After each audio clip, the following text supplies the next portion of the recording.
I'm working on a project that needs a stepper motor that is a bit better than the one that I had in my store. So I bought this one that you can see here. It's an Astrosyn Y163. As you can see, it's fairly compact. It's one of the standard sizes, and it's got quite a lot of torque for its size. It runs at 5 volts, about 1 amp per coil with on the unipolar mode, and the whole purpose of my using a stepper motor for this project, which is not this is a side issue, is to be able to be very precise about the speed and the position that I'm going to move an assembly to. Now, in the course of testing out the various motors, I've realized that, of course, as you operate them, they hum.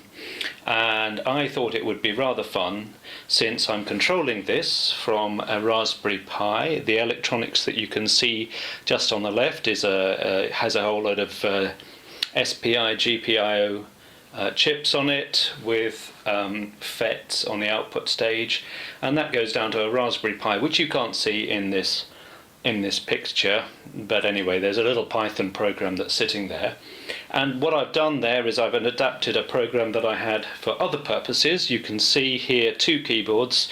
You can see this white one here, which is an Arturia Keylab 88 that is for the fingers, and also the thing that you can see behind the stepper motor is a pedal board. So my lockdown project was a console for a virtual pipe organ, and that's what that's all about. So the Raspberry Pi, the main purpose of that is to turn the pedals signals and the contacts into MIDI signals that go into the virtual pipe organ.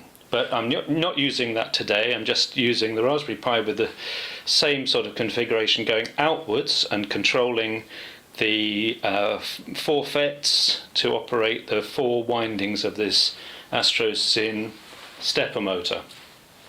And because I have all of the MIDI stuff tied into the Raspberry Pi software that I've written, I thought, once I realized that obviously the thing was humming, the motor was humming according to the frequency that I was telling it to move, that I could actually hook the 2 up and control that frequency from the keyboard itself. Now, you're probably wondering why you can see an upside down tin of chocolates there. That's just to make it a little bit louder. It's to act as a soundboard.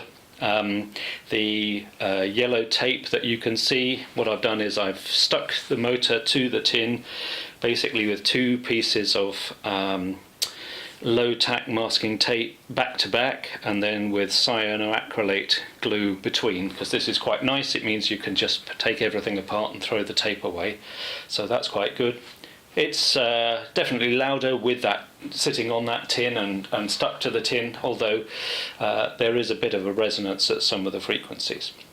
Now, playing with the software, I've also arranged it so that it rotates in alternate directions as you go from one note to the next, so that you can see the direction of rotation. You can see on top of the motor I've 3D printed a little flanged wheel.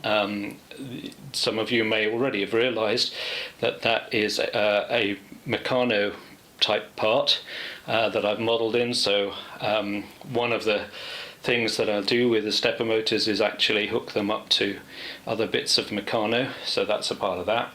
And I think that's enough by way of introduction, so let's just see how it goes. We'll just press a few notes and you can see the motor going round and also hear what it says. So I'll start with a fairly low note that has a nice low frequency and a slow speed of rotation.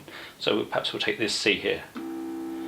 So you can see that's going around fairly slowly, anti-clockwise looking from the top, and you can hear the note. And I'll go up the next octave, and you can hear that the note is an octave above. You can see the wheel is rotating the other direction. I'll go to the next C, And there we go. It was quite an art actually, getting the timing right on the program that controls the motor windings, because it's running Linux, which is not a real-time operating system, so I had to sort of take out the various interferences from all of the other processors that the system is running, but it's not too bad now. In terms of the range of it, it's not too bad, so let's try a little bit of a scale.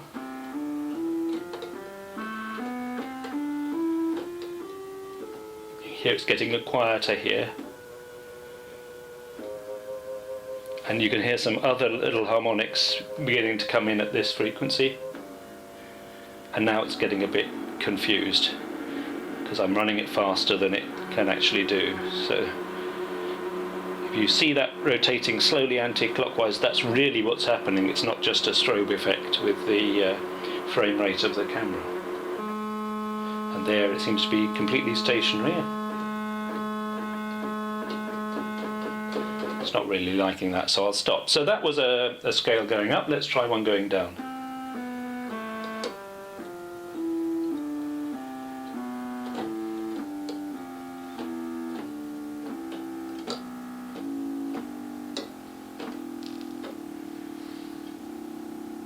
Now, as you'll have picked up, I'm an organist, so for the organists among you, that was 32 foot C.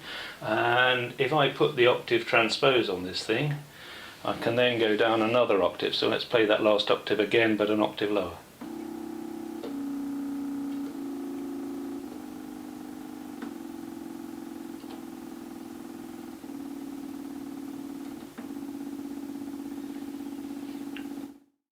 And so we can play a little bit of a tune. So let's see, perhaps this one.